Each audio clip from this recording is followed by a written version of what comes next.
Hello Gaias, thank you for being here and welcome. This is your full moon reading. It's another full moon this time in Gemini. Although in Vedic astrology it's in Taurus, where it is physically, actually it is in Taurus, but Western, we are more familiar in Western astrology, so I'll use that terminology, but it's the same. So let's cut the cards and dig into 3 messages from spirit world.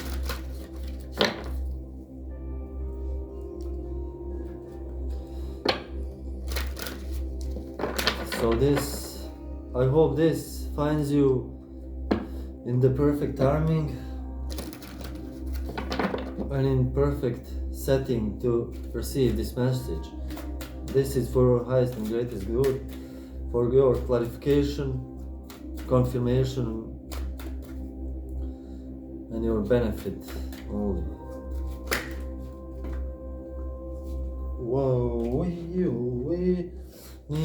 Okay. Please, Holy Spirit, give us 3 messages for the full moon, for the collective, for whoever reads this. Message number 1, thank you. Message number 2, message number 3.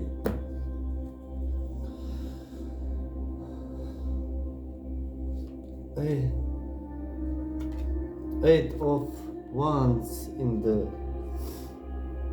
9 of Wands in the bottom of the deck, which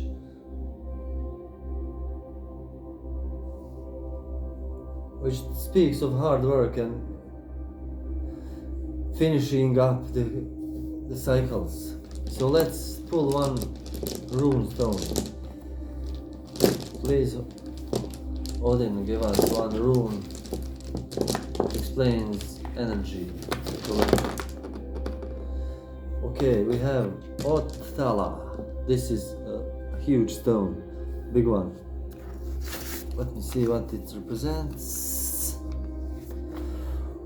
Othala, it's number 24. It's last. It's last in the alphabet. It speaks of heritage estate, of sacred enclosures like temples and others. This could mean our space of prayer, meditation, our inner temple and other stuff. So let's see the message. Whoa, justice. Yeah. I love this card. It's full of power and authority. Like the justice represents. It's number 11, so it's pretty much higher calling number. It's the first step in a new day, in a new way.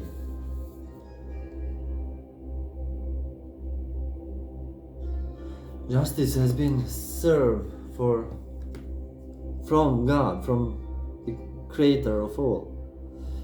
And this justice is not like Hammurabi's law, but eye for an eye. It is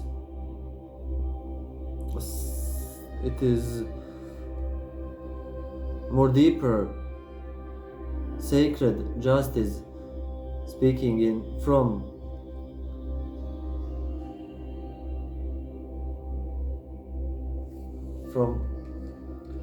the creator. Let's see, can we tie this? Wow, the world. Oh my God. And King of Wands. the salamanders and lions. Can you see that? In his throne, he's ready to bounce, to attack, to, act. Real fiery. So 11:21 is 3, 2, 3, and King. I want to read this Justice card because then we'll pull some meaning to it all.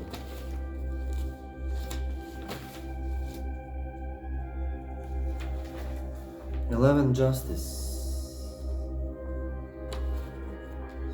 This card follows traditional symbolism and carries above all its obvious meanings.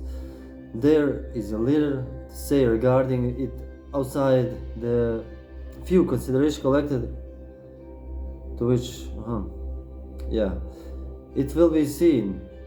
The figure is seated between pillars, like the High-priestess, and on this account it seems desirable to indicate that the moral principle which deals unto every man according to his works, while of course it is in strict analogy to higher things, differs in the essence from the spiritual justice which is involved in the idea of election. The latter belongs to a mysterious order of providence, in virtue of which it is possible for certain men to conceive the idea of dedication to highest things. The operation of this is like the breathing of spirit where it dwells, and we have no canon of criticism or ground to explaining concerning it. It is analogous to the procession of the fairy gifts and the higher gifts of the gracious gifts of poet. We have them or have not, and their just as much a mystery as their absence. The pillars of justice open into one world, and the pillars of a high-priestess into another. This really felt to me like something unexplicable, something unpronounceable. I didn't know that some words to say what is being served, but it's spiritual justice. It is, you are given, not given gifts or given your traits or your powers, spiritual powers, but they are being activated. They are being the weight of your risks taken, your investments, your work is now being equated in your amount of spiritual protection and spiritual powers being allowed to be blossomed, to be revealed to you. And keep in mind, these are not some like any other skills you can master with little talent, but these you need to be initiated from spirit, from Mother Gaia, because they are dangerous if used with karmic ties. So the main reason here the justice has been served in this case, the answer is like yes, you will receive this, and the world is pretty much obvious card which speaks that we are entering in real new. This is the last card of the tarot. This is the full completion, full termination and start of the new era, really without any burdens, any karmic. See, the lady is naked to the world and surrounded by 4 cardinal signs. So this card is like embodies the energy, embodies the power of cardinal sign like Taurus and Leo, Virgo, an Aquarius. Is it Aquarius? Yeah. And the King of Wands speaks of passion and desires in passion and power and acting upon it. See how he's ready to bounce and create what he wants, to order his reality, to manifest what he wants. This is really nice message. I mean, after all this struggling, turmoil, and cleaning your garden, picking all that needs to be picked, now we are stepping into this. I love this justice card. It's really, one cannot explain it. It's not regular justice, you know, like I said, but truly, you know, that trust you invested now is being repaid, now is being served to us in a new world. Let's read Othello. Maybe there's something to tie in there. The sacred enclosure. Othello is the sacred enclosure. In it is embodied the central concept of Midgard and the whole idea of insideness and outsideness, so prominent in Germanic and Indo-European thought. The O rune describes the ring wall, the symbol of the enclosed land separated from all around it and thereby made sacred. It is a sign of the site set apart for sacred purposes, the fane or fall or hall. For the most part, Othello force acts as selective barrier. It prevents forces detrimental to the health of the interior from entering. The justice and the spiritual protection. The sacred enclosure is sanctuary. Hello? Hello? It's often highly mobile society in which the rune staves were developed. This concept quickly took an abstract meaning, that of the spiritual heritage of the clan or tribe, of which the Odal enclosure has been a symbol. As such, the O rune is a sign of kin fetch, the sum of the spiritual heritage of the group. The sum total of the spiritual heritage of the group. It kind of looks like enclosure, like a corral for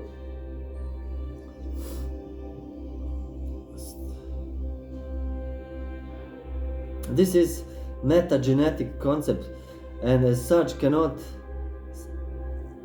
as yet be fully explained in physical or purely organic terms. It is hidden genetic code governed by laws of heredity active in families, clans, native nations, but it goes beyond them as well. Forces held by the ring of the O rune must be well ordained and harmonious, following the path of the right. With this state, the common good is provided for, and peace and freedom reign. Yes, sir, as I was saying, the justice is the card.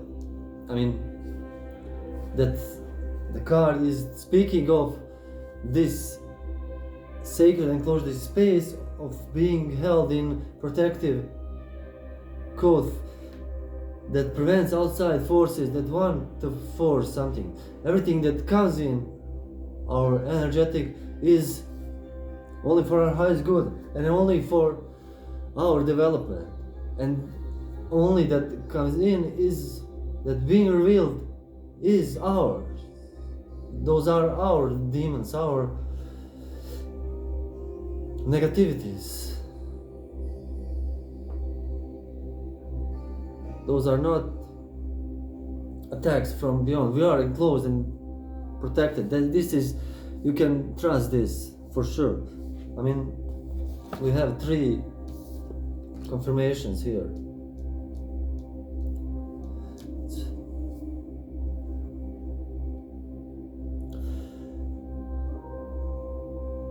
Within this state, the common goods is provided for peace and freedom reign. To this inside Odin, and Odin is the archetype that thought represents, that it's Mars in Romans, Hermes in Greeks, and Odin turns all fatherly face, but he also faces outward into the Utgard, whence the Odinian often draws power and inspiration to serve himself and the good of the folk. But for the non-Odinian to be thrust into the outside world, to become outlawed, is the tantamount to death sentence. It's equal to death sentence. This is because the non-Earthling does not have a sense of self developed on the stage where he could survive such a psychological shock. The pride of human concept he is obliterated. The whole room contains all aspects of this mystery. Othello describes the essence of the mystery of the ebb and flow between states of order and chaos, the great cosmic state of flux. However, it celebrates the state of balance obtained when forces of consciousness have established their enclosures, Asgard and Midgard, interacting with the powers of exterior darkness, Utgard. Odin and his Arulian seek to maintain this balance. All-Father is wise enough to know the ultimate outcome, but sly enough to know how to overcome it.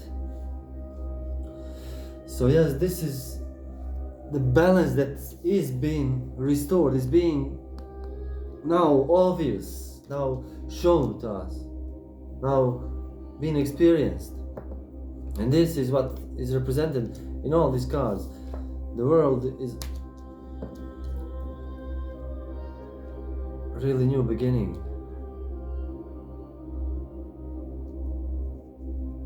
I feel I'm complete for this. Until next time, I love you and I see you next time.